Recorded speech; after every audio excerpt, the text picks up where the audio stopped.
Hello everyone, have you heard about the Geary, Stein and Stevens Show? An amazing podcast with sports stars, entertainment celebrities, and other great guests. Somebody, one host who has no legs, one host who lives in Duluth, Minnesota, and another host in Minnesota who can never be found. These guys get amazing guests and topics that no other show can provide, exclusively on your home TV and now the Roku app. That's the Geary, Stein and Stevens Show. Check us out, America. Hi again, everybody. Dave Stevens coming to you from the home offices here in Bristol, Connecticut for another edition of the Geary, Stein and Stevens Show. What an amazing weekend. I had just had the experience of getting together with 450 former ESPN employees. An amazing night. We all got together, shared stories. Chris Berman, George Grande, all kinds of great people there. We'll have some interviews from that later in the show, but I want to throw it out to Nashville, where Troy Geary, Will Steiner out there. A great victory for the Vikings today. Troy, tell us about that game. Thanks, Dave. We're back here in front of Nissan Stadium where the Vikings just wrapped up win number 8, 23-13 over the Tennessee Titans. The people here in Tennessee have been real hospitable. Broadway, I mean, if you haven't been here, you have to get here. Great people, great food, great atmosphere, and the Vikings leave here happy. A lot of fans here at the game. Talk about that, Will. I looked around. There was probably, I would say, 70% purple. Hey, it seemed like a second home game here for us. There was quite a few home fans I saw. I was just looking around, and there was I would say at least 60-40, and we just travel really well, and I'm really thankful to be a part of this fan base that travels really well, and I've met a lot of great people through this fan base, and I look forward to meeting many more through this fan base, and let's have some more fun in the 2024 season as we continue our progressions. We got one more road game, and then we're back at home for 3. Yeah, and speaking of people here, I ran into Jared Allen, and he says, hey, look, it's Austin Powers. So, hey, man, he even recognized me, so that was pretty cool. Now, let's talk about the Chicago Bears next game, next week, next Sunday. Bears had a fall to the Green Bay today on a blocked field goal, and they're 5-6 now, Will? 4-6. 4-6. So the Vikings defense, how do you think they're going to go up against Caleb Williams? He's been struggling in the last couple of weeks. So from what I've seen, I think they're going to blitz Caleb a little bit because obviously rookie quarterbacks still need to develop that pocket presence. I believe that we're going to mix up and disguise coverages against Caleb, make him confused a little bit, and hopefully we can confuse him enough to walk away with Chicago with the win. We've seemed to struggle with Chicago at Soldier Field in the past, and hopefully we can get over that hump again. Okay, Vikings again win 23-13 to prove 8-2. I might do a Trump dance just for fun, but yeah, we're on to Chicago, and follow us all season long. We're going to be in New Orleans. That's gearing up. Super Bowl 59. Follow us all the way up until for the playoffs through the Super Bowl. That's going to be a great time. Will, what are your thoughts about 70 days out from Super Bowl 59? Well, I know it's going to be a lot warmer in New Orleans than it is in Minnesota. So one thing for sure, I'm bringing my golf clubs, and I'm going to party in the Big Easy and hang out with a lot of fans and friends and colleagues from the National Football League. I look forward to seeing everybody who comes to New Orleans, from colleagues to friends to coaches to players. It's just Super Bowl is just a great week overall, and I look forward to spending it with everybody, including my co-hosts here with the show and everybody who follows us on social media and podcast platforms. All right, Will, you better not be hoarding the beads. Back to you, Dave. Thanks, guys. Yeah, the Vikings had that big game against the Bears, and if you didn't hear about it, in the AFC, the Kansas City Chiefs, they finally lost. They lost to the Bills, so there are no more unbeatens, and it is still a wide-open race to get to the Super Bowl and New Orleans. So stick with us. We'll have more from Troy and Will at that wonderful Vikings game. We'll hear from some of the players and the coaches, and also I'll show you a little bit of what happened at that ESPN reunion that took place this weekend, and we'll hear from the legendary George Grande, the very first ESPN anchor. Stick with us. You're watching Geary, Stein and Stevens. Serendipity Yacht Cruises and Events wants you to come party with us. We're bringing the fun to the Houston Bay Area. Stay tuned for all of our incredible events throughout the year, featuring amazing food and drinks, live entertainment, special guests, and so much more. Fun, new, different. Serendipity Yacht Cruises and Events is where you want to be. So come party with us. It's more than a yacht. It's serendipity. I'm Matthew. I'm Melissa, and together we started Fresh Clean Threads. For most of my life, I've worn a black t-shirt, and most were either too short, too baggy, or weren't consistent. Like most guys with a problem, I turned to my wife for help. From our San Diego condo, using my years of apparel experience, we set out to make the world's best fitting t-shirt. Since day one, our Fresh Clean tees were made to offer a flattering fit for all body types, be ridiculously soft and comfortable, and not break the bank. And more than 1 million customers later, we still make every t-shirt with the same attention to detail as when we first started. And what we've learned from selling so many t-shirts to people around the world is that while the perfect fit and feel are the starting point, it all comes down to feeling confident and empowered to live each day fearlessly fresh. unleash your confidence at freshcleanthreads.com. Hi, this is Kathy Ireland. So excited to share with you today our incredible Kathy Ireland Nutrition Supplement Powders by Amoxi. We have a beautiful array of powders to help you live a happier, healthier lifestyle. Our focus is on bringing families a nutritious option to complement your daily routine. With Collagen Plus, you'll see improvements in your hair, nails, joints, and bones, as well as skin elasticity and hydration. Immunity Support uses our proprietary green blends, antioxidant powder, and digestive support fiber to give your immune system a powerful boost. Golden Oat Milk is dairy-free and uses a recipe of turmeric and ginger, coconut milk, and our mushroom blend to give you more of an energy boost without the crash of coffee. And with Super Greens, we have a probiotic and digestive enzyme blend along with fruits, veggies, and 9 types of greens to help support healthy gut. Please experience the difference of Amoxi supplements. Let's get healthier together. Thank you.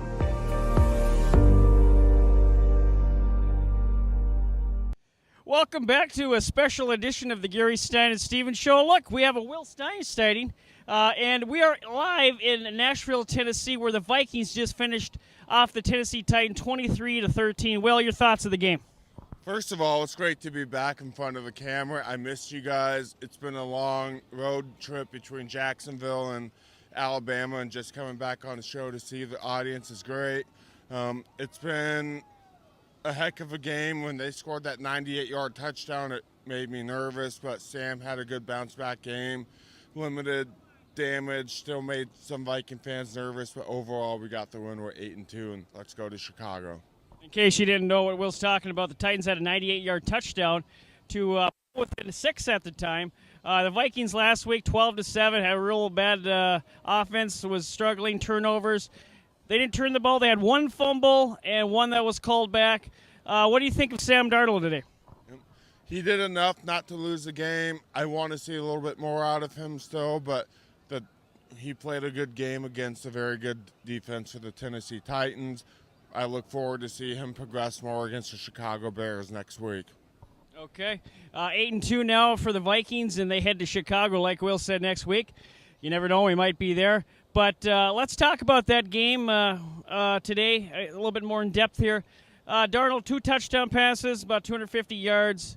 There was one play, though, that he wished to have back on Jalen Naylor. Tell us about that, Will. So that deep shot to Jalen Naylor had the ball in his hands. I thought it was going to be an easy touchdown to put us ahead 3 scores and wrap this game up, but we still did enough to win this football game, and it's only going to be a learning experience for both of those 2 guys as they develop more chemistry. And the second half, the Vikings basically had ball control. They really milked the clock and win 23-13. The late game-sealing interception by Harrison Smith. And we are in the post-game room, and here are thoughts from Kevin O'Connell and a few of the Vikings players. I knew it was going to be a tough, hard-fought game, especially against their defensive side. I was proud of the way we kind of responded whenever it seemed like they did make a play. against our defense. Obviously, the big one over the top when they were backed up. That possession could have, really could have swung the whole game right there. But I was just proud of the way we played relatively clean. I know we had the early turnover, which was frustrating because those types of things can't happen. But I thought Sam Darnold played really well. I thought, to close it out with another turnover to break even in that department was really important. And then the turnover on downs, making it hard there in the second half. Thought we had some other opportunities, maybe put the game away, tried to stay aggressive and one down there to Speedy, but he'll make that play. Total confidence and trust in him. And now we've got to continue to build on another road challenge next week against a good Bears team that's going to be a tough place to go play. Yeah, obviously, really exciting win. For us as an offense, early mistake with the fumble, but I felt like we bounced back really well with that. And I thought our defense, special teams played really well. And, it was nice to be able to just kind of move the ball up and down the field and kind of got stalled a little bit in the second half. But I feel like when we moved the ball and we were able to get into the red zone, we weren't turning the ball over. We were able to turn those into points. And, that was huge for us today. And, just really proud of the guys in the locker room. This team's 8-2. How's that feel? Oh, it feels great. Feels phenomenal. Didn't feel like this. 3 years ago, 2 years ago, something like that. So it's definitely great to be on this side of things. And just like I said, we definitely have room to improve and things to do better on. So we're 8-2 right now. Is great, but going into these next few games and of course leading into playoffs, we got to change a little bit of things around. Back to you, Dave. Good stuff, guys, and it was great to see Will back in action in front of the camera. And speaking of in front of the camera, there have been many ESPN anchors over the 45 years of ESPN, and they all came together along with all of us other old-timers as ESPN celebrated 45 years of the worldwide leader in sports. Some of the greatest names came back. There was Chris Berman, there was Steve Levy, and there was, of course, George Grande, one of the original ESPN anchors who kicked off SportsCenter some 45 years ago. Well, this is such an honor. I'm here with a living legend, and I guess it's better than not be living, right? But he couldn't come, but I came anyway. It's good to be with you, Dave. George Grande, one of the original ESPN. You kicked things off some 45 years ago. There's probably more people in this room than you had viewers that night. There's no doubt about that. I run into people that tell me, "Oh, I saw that first show," and I say, "Yeah, sure." We didn't know whether we'd be on the air for 4 weeks, 4 months, or 40 years back then, but we knew we were involved into something special. A lot of great people, so many of them here. It's so great to be together with them. The memories, the moments, the friendships, the most unique situation ever in sports television, and we were all part of it. I mean, it was like one little building. You guys weren't sure where the glass on the windows, no doors that first night. And you guys didn't even have highlights. You kind of just talked for 15 minutes about what you were going to do. You didn't have rights to anything. I mean, it was such an unknown. What was that like? It was fun. It was fun. We all cared about each other. We all knew that Chet Simmons told us, look, we don't have the NFL or Major League Baseball or whatever. Someday we will. And when we do, we're going to have something that ABC, NBC, and CBS don't have, and that's SportsCenter. So from that first moment, we knew that SportsCenter was going to be the linchpin of what we did. And now, I mean, look where ESPN is. It's amazing. And you've come a lot farther than professional men's softball and Aussie rules football, right? Yeah, but you know what? That was a live event. That was, in fact, the funny part was we went on a Friday night, and to get someone, Bill Rasmussen wanted to have something live that we could throw to. Who the heck is going to do a football game back then on Friday night? Who was going to do a basketball? We had nobody. My brother ran the New England Pilgrims in New Haven, a slow-pitch softball team. And he said, well, we just want to get on anybody's air. So I hooked him up with Lou Palmer, who was working with Bill Rasmussen, and lo and behold, I get to do the first show. I had hoped that my brother's team would make it to the finals. They didn't. So it was the Kentucky Bourbons against the Milwaukee Schlitz. Something to remember. And the rest is history. And that kid you worked with a month later, that little Berman kid, he didn't turn out too bad, huh? No, we knew he was something special. Chris went to Brown. My brother and I had a radio station in Westerly, Rhode Island. He worked with us there, came to Connecticut, and we got Chris from Brown. We got Bob Lee from a cable system in New Jersey. We got Tom Mees from Delaware. We got people from everywhere, all kids, and we let them spread their wings and grow and learn and develop. If you did local TV, you did maybe 2 minutes of sports at 6 and 2 minutes at 11. At ESPN, you did probably 2 hours a night live. So you grew up pretty fast, and we're pretty proud of all those guys. A little time with legendary George Grande. You going to make it for the 50th? Amen. I hope so. To renew our friendships, it's worth coming back any year. Thanks, Dave. Pleasure being with you. Thank you. Well, spent a little time with Steve Levy. And, Steve, you look at guys like George Grande and Chris Berman who set the tone for your career, and now there's younger guys after you, and you're like the elder statesman. I mean, how awesome is this? It's unbelievable to be here. It's a great room to be in. It's weird to walk a room and know every single person, and they're like, you have to hesitate for a second. Wait, I know them. What's their name? It's coming to me. We're all older now. Doesn't come as quickly anymore, but it's great. The culture of the place has been great. The young people have always been the secret. It's always provided the energy, creativity, the new ideas to keep the lifeblood, to keep it going, and that's still true today. And it's still great to see you on. I mean, you're having fun still? I mean, you pinch yourself that you're still doing this? Yeah, I've been one of the lucky ones for sure. I recognize that. I'm still getting to do what I love to do. The hockey and the football, my two loves, and still after all these years. So, I tell everybody I'm the luckiest guy in the business, maybe ever. And I'm not shy about saying that, and I'm just hoping my luck continues. What is that one defining moment for you, for your career? Is there that Steve Levy home run or moment that you always look back at? So the bulging disc thing was sort of my claim to fame, right? And that was, it started out as a negative, actually turned into a positive, which is really cool. And then I did those 3 really long hockey games, the longest ever televised. And that's not a skill or a talent. I just happened to be there that night. But then finally getting Monday night, that was sort of a thing. And now from here on, I'm good. You know what I mean? I've been blessed so many ways, and just happy to be in this room with all you guys. Thank God there was no social media and all the craziness of your bulging disc back in the day, right? Well, every time somebody does it now, they still go back to the first guy who did it, and it's always my clip, so I can't get away from it. Steve, thanks a lot, man. Yeah, now Steve Levy is that older statesman, even though he started well after Berman and those guys. And I see Steve a lot. In fact, his son saw me speak in West Hartford, and his son went back and said, "Hey, I saw this great dude without legs." And Steve was like, "Well, that's just Dave Stevens." So it was great seeing Steve and everybody there. And I hope we all get to the 50th celebration of ESPN. And speaking of celebrations, I also had the opportunity last week to win the Denise DeCenzo Human Spirit Award. It was a great honor for me and my sons that got to be a part of that great night. And thanks to my son Tate, he captured a little of the moments from my acceptance speech. Boy,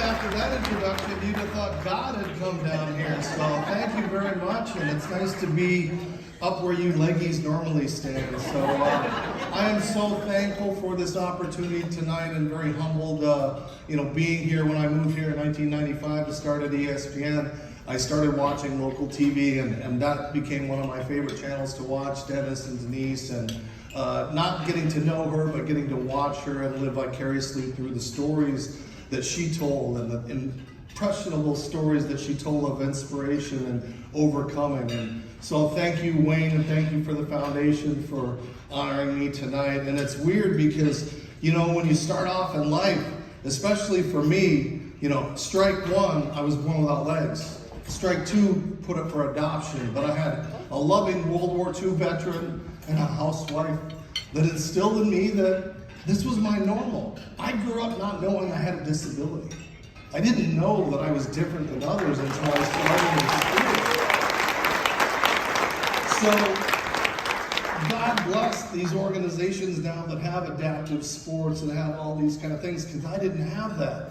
My only opportunity was to go out and make the team despite not having legs. And I didn't know any better, but I had coaches and people that believed in me, and all those people that worked hard with me, wrestling coaches that got down and tied their legs behind their bodies to understand what I needed to do, and baseball and football. There was no book for how to play sports for people without legs that are dummies. You know, they just didn't have that. So I had to just learn how to do that, and my parents instilled in me that I was normal. But the problem is society looks at us and they judge us by how we look. You don't know what that fortitude and the heart that those people have. And that's why I'm so proud that now that I've been able to overcome so much in life, that I've become an advocate for so many amazing organizations. I was brought into Easter Seals Capital Region. I'm so nervous right now, I can't even say it. Capital Region in Eastern Connecticut has me on their board. I'm a part of Runway of Dreams, which is an amazing organization started by Mindy Shire for adaptive clothing for people with seen and unseen disabilities. You know, I get to be this advocate, this voice, and now thanks to Wayne and the organization, I've become a board member of the Denise DiCenzo Foundation.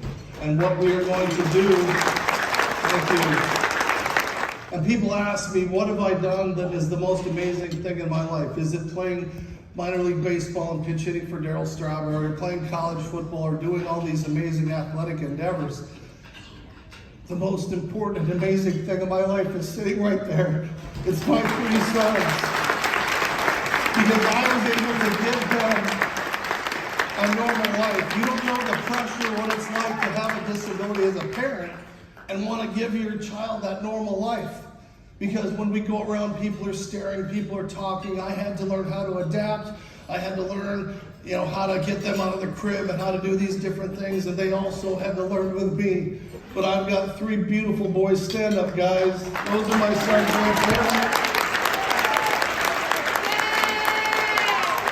They're 3 of the most wonderful people you'll ever meet. So that is my greatest accomplishment. So again, if you look at someone and you judge them just by what they look like on the outside, the problem with this country is we have feelings and emotions inside.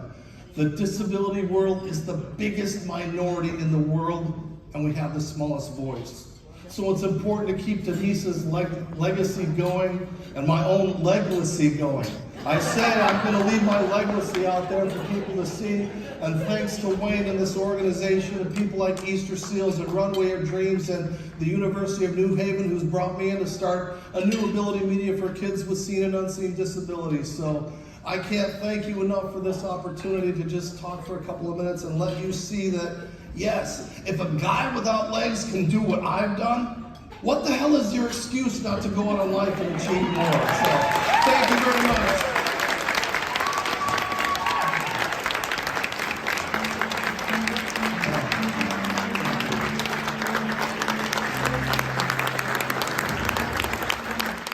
Yeah, I got a little choked up and emotional. It was such a great night, and it was so awesome that my sons can be there. Thanks again to Wayne Cook and the Denise DiCenzo Foundation. They're doing great things and keeping the legacy alive of a wonderful woman. But that's going to do it here from the worldwide leader in Bristol. Of course, me here at home on the Geary, Stein and Stevens Show. Continue to follow us on all social media platforms. And again, we thank you for the love. Thank you for everybody watching us, listening to us, and make sure you tell people about what we do, because we enjoy doing it. All right. For Troy, for Will, and myself, that's a wrap. Thank you for tuning in to the Geary, Stein and Stevens Show. Follow us on social media. Watch us on yourhometv.com, or now we're on Roku. Download it and watch us. And thanks for tuning in.